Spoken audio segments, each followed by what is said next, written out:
My name is Alfred Mutua. Mimi ndio mtu wa mkono wa Wizara ya Labor na Social Protection katika hii serikali nzuri sana ya William Ruto. I want to recognize the County Commissioner who is here. Thank you very much for your organization and the planning. And to especially also recognize the principal, chief principal of this National Polytechnic, and your team with your deputy, able deputy, and your team. I am quite impressed by this campus. It is very clean and very organized. But I have to say I'm more impressed by the people of Nyandarua. I mean, look at this quality here. Hata vile wamevaa nguo. They look very organized and I'm very happy. The different teams that are here doing the interviews, the different agencies, nimesema asante sana with your leader, our National Employment Agency boss, yuko hapa, Madam Edith, and our team from also NITA and the others. Nasema asante sana. I just want to start by saying that one, we are on the 6th county and we are proceeding very well. I'm quite pleased with the turnout here in Nyandarua and the quality of jobs in Nyandarua and the quality of the people who are looking for jobs in Nyandarua. Nasema asante sana. Nilikuwa nataka kuelezea kuhusu vile hii process inaenda. Unakuja hapa, unahojiwa. Hizi kazi sio za hapa, ziko ng'ambo. Kwa hivyo huwezi panda bodaboda ukaenda kazini ukitoka hapa. Lazima ujipange kwenda ng'ambo. Ukienda ng'ambo unahitaji passport. Wale wako na passport ni sawa. Lakini kama hauna passport, these agencies wamechukua kazi bila passport, they will take your details. Nenda kwa e-citizen tafadhali, jiandikishe, apply for a passport, pay the fees for a passport, and then we will tell you where to go to. Ufanye biometric na passport itatoka within 24 to 48 hours. So it does not matter whether you have a passport or not. As long as you have an overseas job, na ofisi yangu itakutuma mahali either here in Nyandarua or Nakuru or Nairobi, somewhere you'll go one day and I'll announce. I want you to, the same way you eat food 3 times a day for most of you, breakfast, lunch and dinner, I want you to be going to my Facebook page, breakfast, lunch and dinner, because I'll even be posting some of your names there and the dates you need to go to check on your passport or to do your biometrics. The same thing, if you are here, you've gotten a slip, the green slip ya paper, na hauna hujafanya fingerprinting ya kupata certificate of good conduct, go to the internet on your phone, register for fingerprinting. It's automatic with e-citizen. Pay the 1,000 fee. Pigia mama, pigia baba, pigia mrembo wako, pigia boy fee, hakutumie 200, uongeze 300, 500 ifike. Then you go to the fingerprinting. You will be fingerprinted today. Hiyo yako certificate of good conduct will be out within a day or 2, maximum 3 days. So tumeharakisha mambo because of you, so that it makes it easier for you to get the various position. Now, when you go for an application for a job, these jobs, the government can find work, but we cannot employ you. The people employing you are the companies overseas, and the go-between are the recruitment agencies here. Some of the jobs, for example, she has some jobs, Nima here, in for cleaning, for house help, whereby you're not expected to pay any fees because the employer is providing the air ticket, the employer is providing for you the money for this and that, maybe the visa processing fee. But there may be some little money, maybe 10, 20,000, where you need to pay, you go and do your medicals. Because many employers don't want to pay for your medicals. Because ukianguka je, your cost, how will they account for it in their budget? That walituma mtu, wakamtumia budget, wakamtumia akaenda medicals, akakutwa yeye anavutanga bangi saa yote, akaanguka. So you'll find different fees. Now, some other countries do not provide anything. Wamesema tuko na kazi lakini let that person afike wapi? Hapa. So you find the agency atakwambia This is the breakdown of the fee. It is 170,000. The 170,000, and I want them to tell them properly, out of that 75,000 for the air ticket, 20 something is for medical, hii ni medical, and my small fee of 10-15,000 ya kufanya hii kazi ya mkono, processing, getting the interviews for you. So the fees you are paying are actually not money to agencies. They are actually money for you to be processed, to get the visa and to be bought the air ticket. Menipata? Most of the jobs that you are getting, nearly all of the jobs, when you get there, they'll be providing for you housing, depending on your rank, the kind of housing, either it's shared housing or individual housing, and also transport to work and food. For the European jobs, they are more expensive because Europe, they're not providing anything. Wanasema, you want to come to Germany, go and get German language, B1, B2. To do the exam for Germany, you may find it's even upward to 30-35,000 for one exam. You need maybe to do 3 exams. You already mefika ngapi? 90-100,000. You still have to come up with a ticket. You still have to come up. Umeelewa? So nobody's forcing you to go to Germany. Nobody's forcing you to go to Poland. But you need to understand, if I don't have the resources to go to Germany, wacha sasa niende Dubai mahali wananilipia ticket, nifanye hii kazi kidogo nipate pesa, and then nita apply kazi ya Germany. Umeniona? Lakini sitoshe, you've gotten a job but you don't have the resources. We have here today financial institutions. We have NCBDA, we have Equity Bank, Cooperative Bank, Tower Sacco, KCB, DTB. Go to them. They will tell you how you can get a loan. And the agencies will help you. So that now, when you get your first salary, or 1 or 2, 3 salaries, inakatwa kidogo, inarudi hapa, inalipa hiyo mkopo ya bank. Sindio? Wale wengine pengine, huyu mrembo akijiamini kwa kuolewa leo, ataita friends wake, atapanga kuolewa, mtaona amepanga sherehe kubwa sana inakula 1 million kuolewa. Ita hao friends wakuchangie 100,000 upate tikiti ya kwenda ndege. Sindio? Kama utaki kuchukua mkopo. Sina mna hiyo? Kwa sababu wote wanapiga sherehe ya birthday hapa ya 200,000. Birthday tu. It's my birthday. It's my birthday. Lakini ukimwambia atafute 150 ya kulipa ticket na medical, haezi pata. Anasema serikali nisaidie. Ni hata piga birthday ya sherehe. Mnaelewa eh? So I have been pushing for jobs that where you hardly come up with anything, but those jobs are far and in between, and we'll get more. That is why I'm pushing to sign BLAs, bilateral labor agreements, so that we can be able to get proper jobs or good jobs that where the government on the other end also chips in, so we don't have a high cost. We've got careers that we are lacking people. We need female drivers. Some of these Arab world, some of these nations, they want drivers with 3 years experience or so, with a driver's license, and it's a good job. And you are paid well, and you're given accommodation.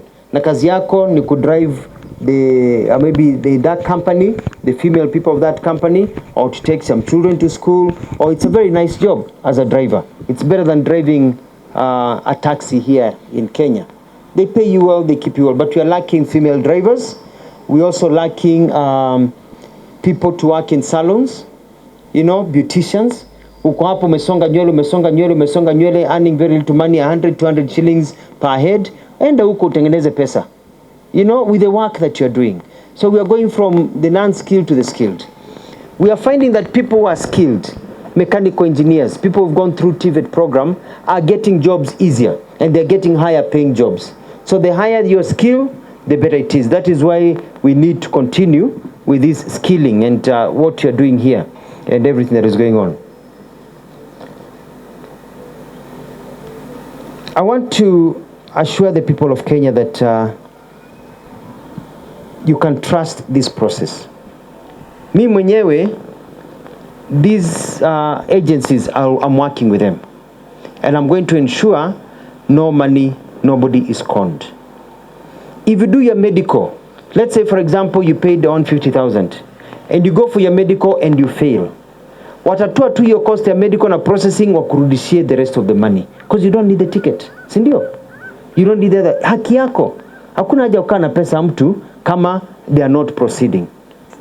So it is, ukichange your mind, it's okay. They'll remove their processing fees, they return the rest of your money. So my job here is to ensure that you get your fair chance and your right, so that nobody steals any money from you.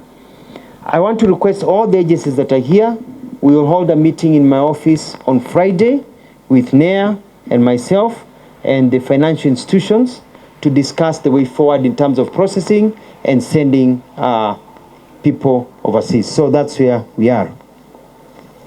Before I call a few of these people to say a few words and the county commissioner to also say a few words, I'd like to make an announcement.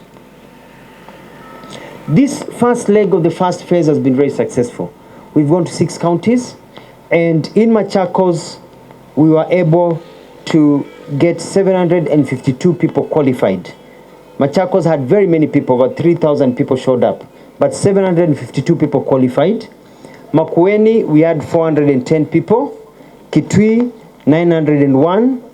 Nakuru was overwhelming, we had 2,516. Baringo, we had 640, and Nyandarua, we're estimating upwards of 700 people today, going by the rate that is going. So far, up to today, we're estimating we've got 5,919 people who have been given provisional job offers. So that's very good. So with these job offers, most of these companies will call you, and then on Monday, you go now for a face-to-face Zoom interview with your employer. Aone ni nani anaandika kazi. Simunaelewa? But these people have done their vetting, wakikupatia inamaanisha they think you're qualified. And then you do your medicals, alafu unaenda. Most of these companies want you to go there as soon as possible. Hawa watu unaona hapa, if you look at them, wamepata makaratasi, they are walking funny. They are not walking properly. Wanatembea funny because already mguu moja iko ndani ya ndege. Ile ingine ndio iko nje. And my plan is that before Christmas, hawa watu ambao wamepata kazi, the ones that do not need German or a lot of other things that need to be done, that majority of these ones, nataka nyi mkule Christmas, mkiwa wapi? Majuu, mkiwa ngambo. So that is my plan. Before Christmas, uko wapi? Majuu. Sasa anza kujiringia boyfriend, anza kujifungia girlfriend, usichukui simu yake, ringa kidogo, si ndio? Because unaenda wapi? Unaenda Majuu. And I'm going to track. I want them to come here waongee, because I want the media to help me track them. So wameongea hapa, we track them, wanaingia ndege. After a few months, we sent a team to each country they have been to waonyeshe. Muone wengine wamepiga shine. Unajua pesa inasafisha watu. Watu wamepiga shine kabisa. Because we want to show people that this is possible and that we have a plan for you as we get to grow the economy. William Ruto has a very good plan for you to be able to have a livelihood. Miaka 3 unamaliza kazi yako, either you extend or you come back here, you continue with your life, unakuta umejenga nyumba, mama yuko sawa, and life continues. Bala kukaa hapa umehangaika. Some young men nimeangalia hapa, they are looking quite desperate. They can't even get a girlfriend. Hawana pesa, wamesota. Wacha waende hapo wapate pesa, wafike hapa, watakuwa soko iko sawa kabisa. Si ndio? Si namna hiyo? Because the young men here, they need money. Our young men need money. They can work very hard. Wanataka niupatie that pride of being a young man. I'm going to make you proud to be a young man. Ukuwe na pesa yako kwa mfuko. Unatembea na nguvu. Si ndio? That's how it should be. Young ladies, you'll be able to take care of your siblings. Take care of your mother. Take care of your father. Take care of yourself. Plan and get a future. Because of this success of the last 6 counties, we are going to take a small break from continuing with the recruitment process.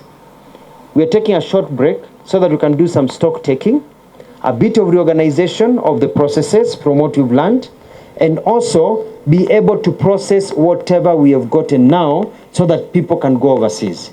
Because the same agencies that are coming with me are the same ones that need time in the office to process your documents, get you your air tickets, get you your interviews. So we are halting this session so we can realign properly the sessions that are going to come forward. Therefore, tomorrow we are not going to Kakamega, as we have said, so we are stopping for now for a short time so that I can hold a meeting with all the parties concerned, so that I can make sure the passports are coming out, certificate of good conduct is coming out, so that I can push for that processing so that it can be done before we resume.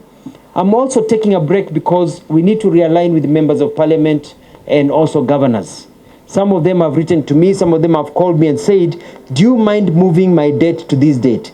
Do you mind coming to my county on this day? This day we have another function, it will clash. This day we have this. Can you come to this day? Can we get more time for this? So I want to realign with the leaders also who are doing a lot of mobilizing for us so that we go at an appropriate time with the leadership of the different counties, the members of parliament, members of county assembly, the governors, the senators, etc., etc. Therefore, our plan is that within 7 days of today, and the agencies are listening, all the people who are given the green slips, the pink slips, the yellow slips from different places, given get job offers, within 7 days of today, which means by next Wednesday, they should have been contacted. They need to have been contacted. Mfanye kazi weekend yote, people need to know the way forward. So these 5,918 people should have been contacted by mid next week. All the people needing passports and have applied via e-citizen and also requiring certificate of good conduct, also by end of next week, they should all have their passports and certificates of good conduct. That's why they need to have called you, so tupange hiyo. So hakuna mtu ambaye amepata karatasi ambaye should not have their passport by end of next week, ready to travel. And most of you will have done a lot of interviews. I will be announcing a new county schedule immediately after next week. We will probably resume immediately after Jamhuri Day. Because Jamhuri Day this year is about job migration, and I'll also need time to prepare for Jamhuri Day as we work on the numbers and we move people to continue. So I'm very, very happy with that thing. TVET is where everything seems to start and stop. Because majority of the work out there is not for the other skills of office. They want skills. They don't want just an education. They want you to have a skill. Either, okay, if you are a plumber, it's easy for you to be a resident, to be even given a passport to be a citizen of a country like Australia, if you're a plumber or an electrician, than if you're a professor. Unaelewa? They need more plumbers, they need more electricians. So it's much easier for you to have a skill. When you have a skill, you're more marketable. Kwa sababu certificate ya form 4 ikusaidii kitu. Have a skill, have some practice. And the good thing about the TVETs, they have now the recognition program. So that if you're a mason, you can be recognized. Umefanya kazi kama fundi, unakuja unafanyiwa mitihani, wanakupatia diploma ya kwamba umehitimu kuwa fundi. You just learn a few things of ethics and law and all those things. Unapata certificate, you don't have to go to school. The same thing for electrician. So we want people who go there, you've been driving boda for 3 years, unataka kuwa rider, you come here, we get a certificate kuoneshana you are efficient, unapata kazi. So that now we can also recognize skills that people have had but did not have a chance to go to school to get those skills.